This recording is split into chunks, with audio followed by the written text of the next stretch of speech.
Fala galera da Tribuna, aqui é o Cisco Nobre e vamos para o terceiro Tribuna Cast.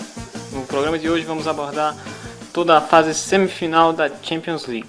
Primeiramente gostaria de apresentar nosso convidado especial, diretamente do blog Tabela Esportiva, João Janduí, o nosso grande amigo Ceará. Bem-vindo, Ceará. Obrigado pelo convite e vamos conversar um pouquinho sobre as semifinais da Champions. Vamos lá. O primeiro jogo foi Real Madrid e Borussia Dortmund. O que é que temos para falar sobre o grande jogo clássico que revelou o primeiro alemão na final da Champions? Bem, o Borussia, primeiro jogo, dominou o Real Madrid. 20 minutos, como sempre, pressão de bola, pressão no ataque do Real. Fez um gol logo de cara. E uma falha de Hummels, falha lamentável, a única falha que eu encontrei de Hummels nesses dois jogos, deu um empate ao Real. Porém, no segundo tempo, o Borussia voltou mais uma vez, Lewandowski destruiu e... Uma zaga tão sólida como Hummels e Subotic foi uma fatalidade, aquela falha absurda.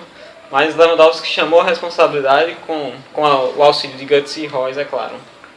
Já o segundo jogo, o Real começou bem melhor. Tinha que começar porque a desvantagem que teve, tinha que começar bem. Primeiros 20 minutos perdeu vários gols e o Borussia conseguiu equilibrar. Créditos para Weidenfeller, o goleirão do Borussia, e o do Real, o goleiro Diego Lopes, que salvou o time.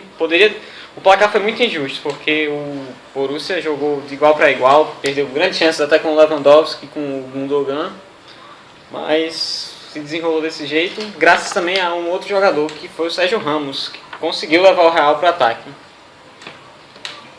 Por incrível que pareça, o time do Real, mesmo com todos esses problemas e vai provavelmente ser campeão apenas só da Copa do Rei, eu vejo ele finalmente ele está começando a se encaixar. Por exemplo, o Modric já voltou a ter confiança, ganhou posição, acertaram a posição dele, Varane deu uma solidez à zaga, Sérgio Ramos virou realmente referência naquela defesa. Então, por incrível que pareça, Mourinho vai sair e vai deixar o time bem melhor do que ele encontrou. Não acho tão ruim não. E sobre o jogo, futebol coletivo 1, individualismo 0. Destaque também para a ausência de Cristiano Ronaldo, que diferentemente das quartas de final, não apareceu em nenhum momento. Como já foi dito pelos meus colegas aqui, o gol foi totalmente mais mérito da defesa, em que deu assistência para ele, do que em si uma jogada do time merengue. Vamos lá, Borussia Dortmund na final. Com uma coisa que chamou a atenção foi a lesão do Götze, que foi realmente meio esquisita. Questionável, né? Seguindo para a segunda semifinal, o Barcelona foi até a Alemanha encarar o Bayern e foi um visitante realmente muito modesto, diferentemente do Barcelona que a gente conhece.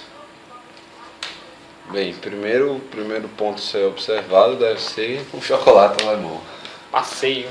Incrível a apatia que o time catalão nas duas partidas.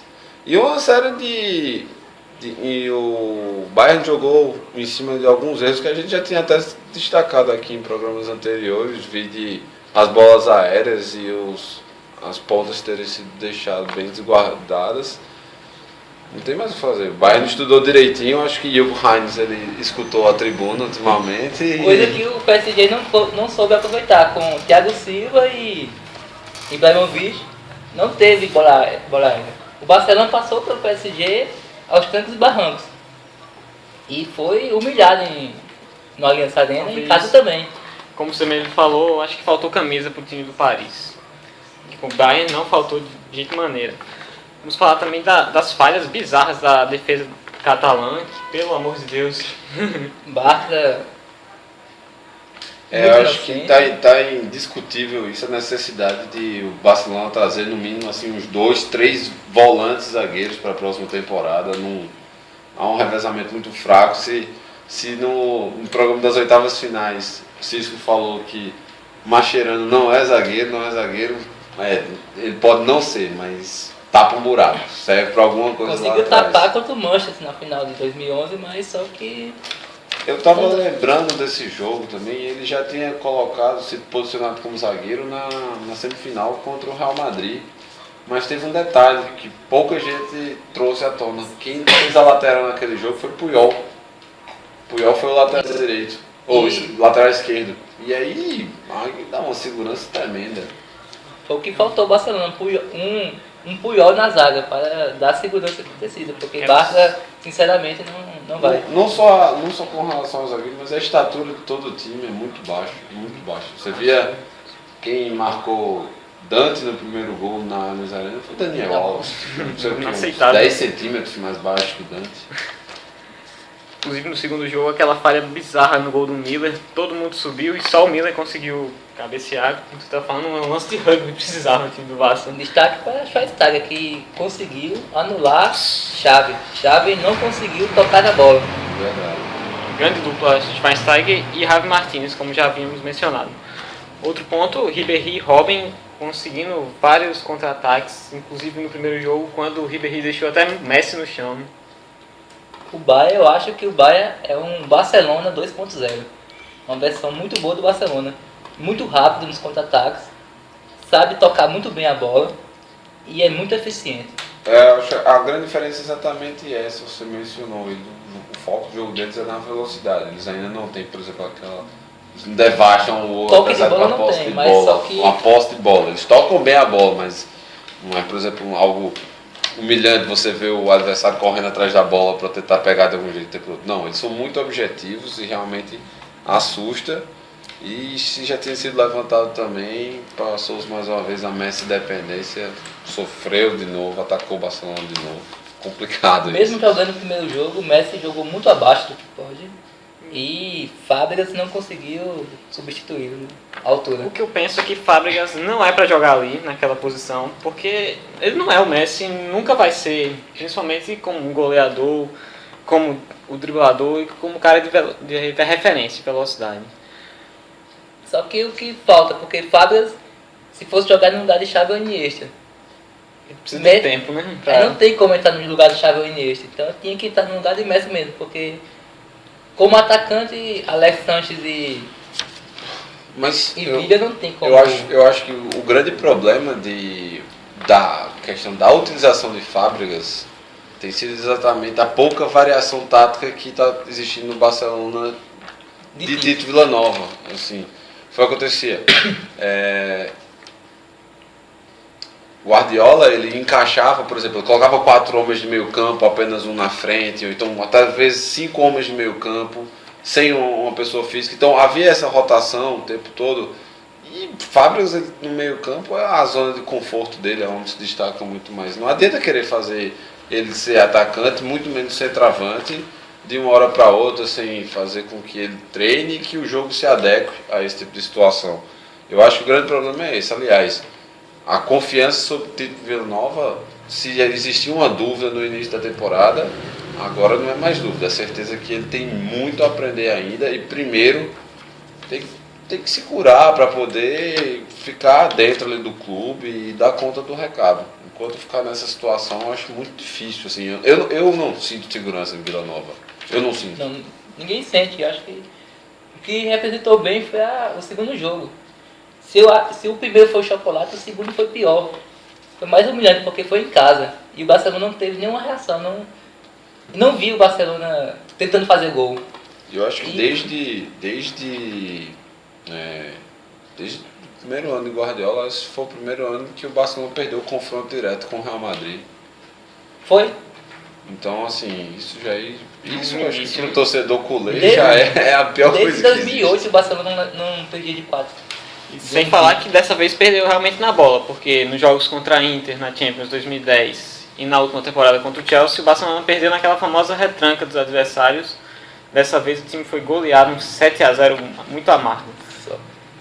Só para criticar um pouquinho o Tito, tirar a chave Iniesta no segundo tempo foi pedir para ser goleado. Eu acho que ele já tinha jogado a toalha ali, ele mesmo já tinha jogado a toalha. Então pode-se dizer que a era de ouro do Barcelona, essa atual, terminou com o fim do ciclo do Guardiola. E a era de ouro do Bayern só tem a começar com a chegada do Pep Guardiola. Eu não sei, eu não arriscaria falar que a era de ouro de Barcelona acabou agora, porque a gente tem que ver como é que eles vão se comportar na janela, na abertura da janela. Por exemplo, eu vejo que se o Barcelona trouxesse Yaya Touré de novo, um jogador parecido com ele, já ia dar uma combatividade muito maior ao meio campo. O próprio Rafa Martínez, né? Que é impossível Não, sair do Rafa Bayern Martínez agora, não vai mas sair, seria isso. muito bom. Se vier pelo menos um Hummels, já resolve bastante o problema. Mas que o setor defensivo precisa ser melhorado, isso não é como um acordo entre todos aqui. Que aposte mais em Hummels do que aposte em Chigrinsky. Uma coisa que eu queria destacar entre o Borussia e o Real é a disparidade no investimento. Enquanto o Real gastou 1 bilhão e 182 milhões, o Borussia, com apenas 140 milhões, formou esse belo time. Só para você ter ideia, Gundogan, Reus e Lewandowski custaram apenas 75 milhões. Enquanto isso, o Pepe custou 82 milhões aos cofres do Real. Götze e Weidenfeller foram de graça pro BVB, Borussia Dortmund. Borussia. O que também vale destacar é que as contratações do Klopp são todas assertivas. O Kagawa saiu na última temporada, prometendo sair para disputar a Champions, acabou se decepcionando. Foi pro Manchester e foi mal. Já o Borussia trouxe o Reus e ganhou o quê? Uma final de Champions League. Sobre a questão, por exemplo, que você levantou de Pep, vale se destacar que eu acho que foi o Real Madrid que começou essa superinflação do mercado de futebol há uns 12 anos atrás com o próprio Florentino Pérez, quando o próprio Florentino Pérez assumiu o time merengue pela primeira vez. E Pep, eu acho que é o melhor exemplo de todos isso daí. 30 milhões de euros num caneludo é uma coisa realmente absurda. E sobre Klopp, já vimos discutindo sobre o projeto dele, a eficácia do projeto dele, a ousadia e o custo-benefício absurdo. Mas também levantamos a bola de até quando ele vai conseguir ter olheiros, ele vai conseguir perceber jogadores jovens a baixo preço que darão resultado. Assim. Porque eu imagino o seguinte, ele vai acertando, mas em algum momento o clube que detém um jogador de interesse do Borussia Dortmund vai pensar, se ele está querendo contratar é porque o cara é bom. Eu acho que é essa regra aí. É um modelo, agora um modelo melhor, por exemplo, que é o modelo do Arsenal, que contrata muitos jovens, ganha muito revelando, só que não ganha nada faz muito tempo. O Borussia não, bicampeão. Foi bicampeão alemão. Bicampeão alemão em cima do Bayern, ganhando tudo em cima do Bayern. Ano passado caiu na fase de grupo, porém esse ano se destacou bastante, ao contrário até do Manchester City, que caiu nas duas fases de grupos. Lamentável. Outro ponto que vale frisar é qual time o Jürgen Klopp vai ter para a próxima temporada.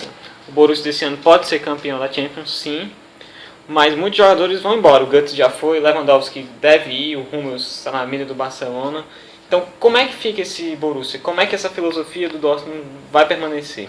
Eu acho que vai ter que olhar mais o mercado, aproveitar o dinheiro em caixa e trazer peças pelo menos emergenciais para tantas perdas.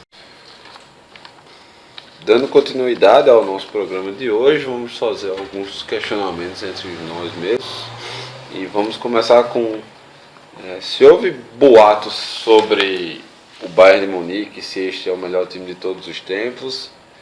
Pedir a opinião para ver se vocês concordam e aproveitar o embalo e perguntar se o rival dele na final está vivendo hoje com o seu melhor time da história ou não. Quanto o Bayern, embora seja um time muito bom, tem tudo para se tornar o melhor, mas não é o melhor de todos os tempos. O Bayern da década de 70, tricampeão da Champions, mostra tanto com futebol, mas também com títulos, mostra que foi o melhor de todos os tempos. Já o Borussia, eu acho sim que é o melhor. Com pouco investimento e excelentes jogadores, está vivendo uma temporada perfeita e já vinha de títulos em cima do próprio Bayern, que é cogitado como o melhor de todos os tempos. No ponto do Bayern, eu discordo, porque um time muito grande, de tanta história, não tem como receber um parâmetro. E como tem um time muito vitorioso, como o Ceará falou, acho que ainda não é o melhor time. Pode virar, até com a chegada do Guardiola, quem sabe. O Bayern na década de 70 ele tinha nada mais nada menos do que no seu elenco Franz Beckenbauer, Paul Breitner e Gerd Müller. Ou seja, isso daí pra mim já é um diferencial enorme. Para a base da seleção alemã da campeã de 74, o que também já responde por muitas coisas. E também, eu acho assim, que ele não é só tá longe de ser o melhor de todos os tempos, como foi um exagero muito grande, talvez muito criado pela forma como ele eliminou o Barcelona, que foi o primeiro time a humilhar de fato o Barcelona. Mas vale se destacar que, se não fosse essa temporada atual, em que o Bayern já tivesse sido campeão alemão por antecipação, ele era um time que ainda não ganhou nada. Ele não foi campeão doméstico, não foi 2 vezes vice-campeão da Champions League. Tá, isso daí demonstra que o trabalho tem sido feito, estava funcionando e tal. Eu não defendo a tese de que quando você não é campeão, você não dá certo. Isso. Mas foi eu acho que foi muito avoroso por conta da vitória em cima do Barcelona. Com certeza. Já o Borussia, vamos falar que na década de 90 o time teve uma campanha semelhante à atual, onde ganhou o campeonato alemão e chegou até a conquistar a Champions League em 97. Pode ser o Borussia o melhor da história? Sim, mas depende muito desse confronto contra o Bayern na final, na minha visão. Seguindo outro ponto, agora falar da dupla eliminada, os espanhóis que não conseguem fazer o grande clássico na final. O que é que vocês acharam? Diferente do ano passado, esse ano mereceu não estar na final. Ano passado, o Barcelona perdeu para o Chelsea numa retranca incrível. Eu lembro muito bem desse jogo. O Barcelona não chutou a gol na segunda partida. O Barcelona não chutou a gol. Mas era perdeu impressionante. o pênalti. O Barcelona não chutou a gol. Fez 2 gols assim, fulminantes no primeiro tempo e tal. E eu tenho a teoria que aquilo ali foi soberba. A qualquer momento onde nós vamos vencer e tal. E aí o castigo foi mais grandioso. Foi o pior de todos. Se você tomar um gol do Fernando Torres pra ser eliminado, é tiração de onda. Ano passado podia ser soberbo, mas tinha futebol pra ganhar. Esse ano não tinha. Mesmo com soberba, sem soberba, com qualquer coisa, não ganharia do Bayern. Voltando a falar que já nessa época o time dependia muito do Messi, porque como esse ano ele não atuou contra o Bayern, o time não teve aquela força que o Messi bota dentro de campo. Como ano passado, quando ele perdeu o pênalti, o time parece que desestabilizou. Justamente. E o Real Madrid, ano passado, foi eliminado pelo Bayern, esse ano o algoz do Barcelona. O Real Madrid foi meio complicado aquele jogo, foi nos pênaltis em que o Real Madrid jogou até melhor, foi castigado na Alemanha e na Espanha por pouco não tirou o Bayern. Mas no ano passado o Bayern não foi humilhado como foi. Eu acho que foi um jogo equilibrado, foi um jogo assim, dois jogos muito parecido. Por sinal, aí é uma opinião sobre a competição. Eu acho que você ter prorrogação e manter o critério de gol fora de casa numa competição é muito injusto. Eu acho muito injusto. Assim, você dá outro jogo, realmente. Você dá uma vantagem muito maior para o time que está jogando fora de casa quando você vai à prorrogação. E foi exatamente isso que aconteceu com o Real Madrid naquele ano. Eles temeram tomar o gol e foram para os pênaltis, e nos pênaltis... Qual a vantagem maior? Você ter 30 minutos a mais para jogar dentro de casa ou ter 30 minutos para levar um gol e botar tudo a perder. Eu já sou contra. Qual a vantagem maior? Eu sou contra a regra do gol fora de casa em qualquer situação, mas nessa daí então ela já passa a ser mais extrema. Me deu uma questão, uma dúvida. Cristiano Ronaldo perdeu o pênalti naquela disputa ano passado? Cristiano Ronaldo perdeu o pênalti. Perdeu o pênalti. Ele fez o pênalti no tempo regulamentar e perdeu. Tinha perdido com o Manchester na final. E tinha perdido com o Manchester na semifinal contra o Barcelona. Aos 9 minutos, se não me engano. No Camp Nou perdeu o pênalti também. Verdade. Então, o Ronaldo é um... Então, pessoal, quando o Ronaldo for bater um pênalti contra o seu time, comemore já. Ele é o Palermo português. Passando para a terceira pergunta. A arbitragem se ela vinha sendo questionada com lances capitais nessas semifinais, influenciou diretamente os resultados ou não? Erros houveram, realmente foi visível, principalmente no jogo de ida entre Bayern e Barcelona, mas influenciar de maneira alguma. Concordo com o Cisco, não teve influência nenhuma. Teve 2 lances de erro, na minha opinião, contra o Barcelona, porém 4-0 foi pouco. Vamos mencionar o impedimento no segundo gol, se eu não me engano.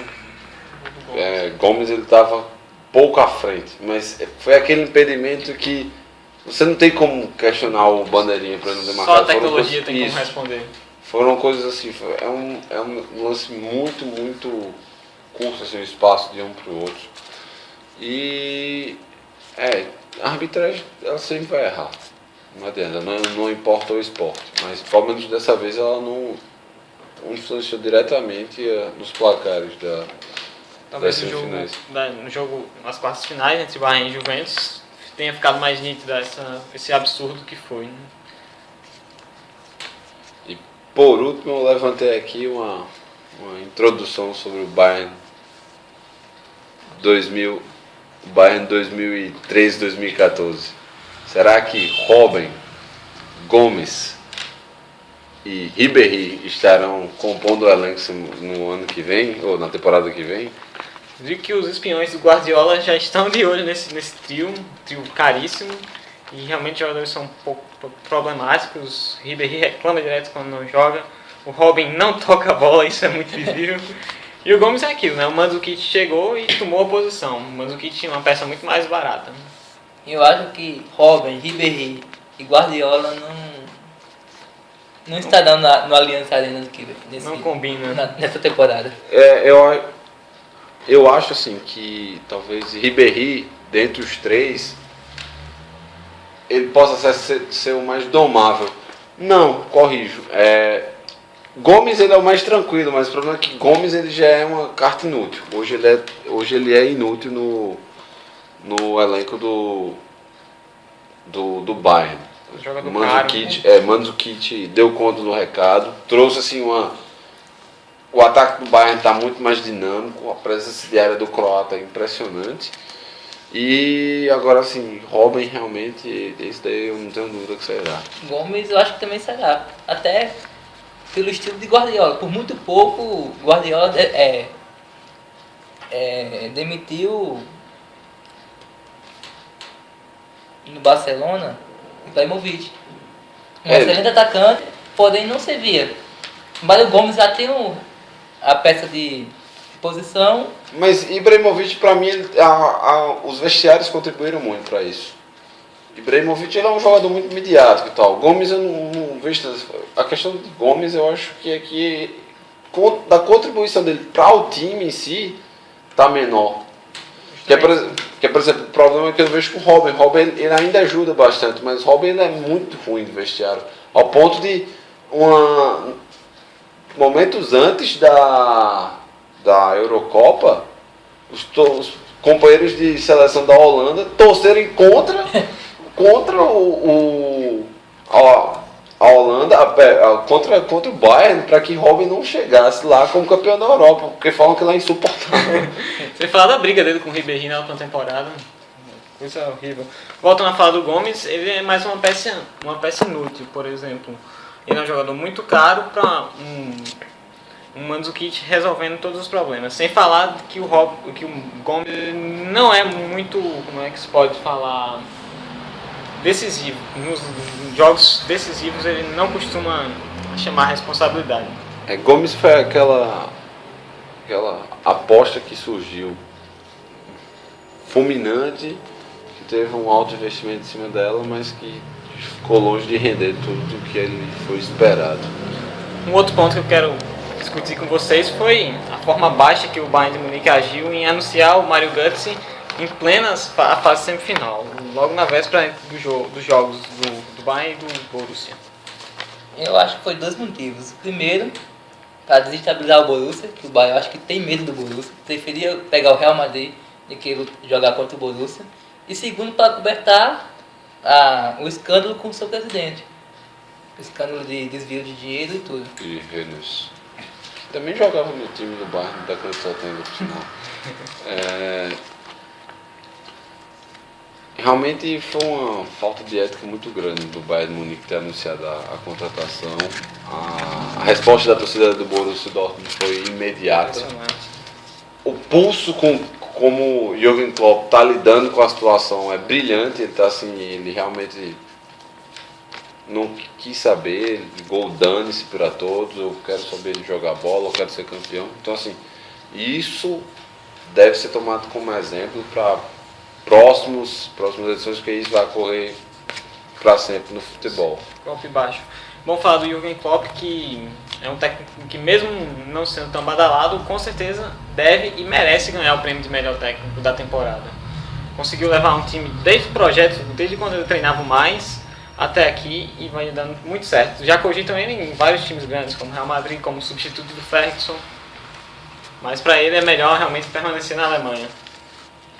Ferguson não pode. Não. A questão de Klopp é exatamente essa, tudo bem, ele pode sair para um outro time, ele pode, mas será que o time vai dar a mesma liberdade que o Borussia deu? Será que vai ter o mesmo projeto? Então... É a questão que agora está sendo, todo mundo está colocando o Mourinho como carta certa no Chelsea, volta dele para o Chelsea, e segundo os rumores ele vai ter o poder de manager também. Então, será que você dá toda essa liberdade para Mourinho é bom?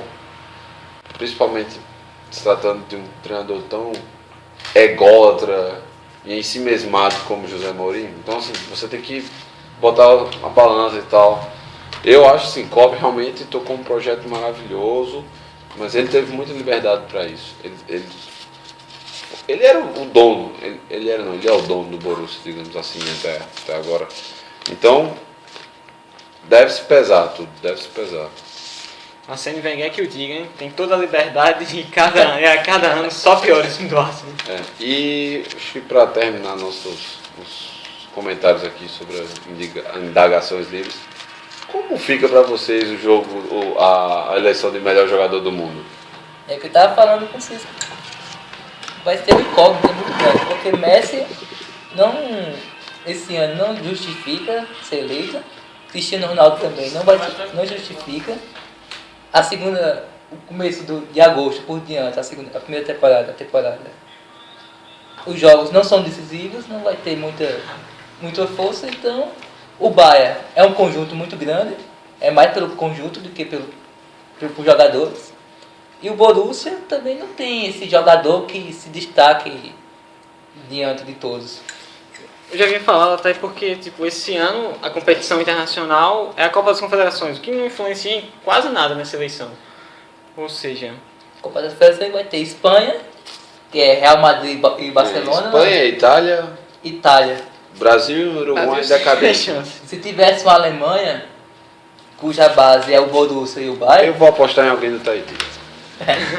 Eu vejo mais o Lewandowski sobressaindo desses demais, porque fazer 4 gols numa semifinal contra o Real Madrid é coisa de louco. Mas eu ainda acho que Cristiano Ronaldo ainda está à frente. O problema é exatamente esse aqui.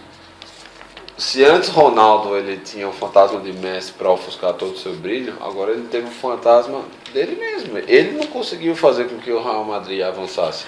Suas médias são brilhantes, mas ele não conseguiu chegar lá. Parece que ele fica nervoso. Quando tem a chance de dar um chute Messi e conseguir passar por cima do argentino, ele falha.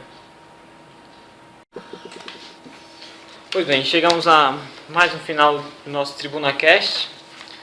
Foi muito bom falar sobre a Champions League. Voltaremos futuramente falando sobre a grande final, sobre o duelo alemão entre Borussia e Bayern de Munique.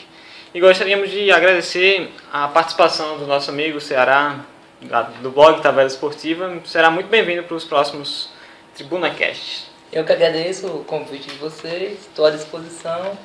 Foi uma ótima conversa. Lembrando, como já falou o Cisco, não vai ter palpites futuros, porque pretendemos fazer um especialzinho para a final. Vamos ver o que nos espera em breve. Estamos a caminho de Wembley. Grande final Bayern e Borussia Dortmund.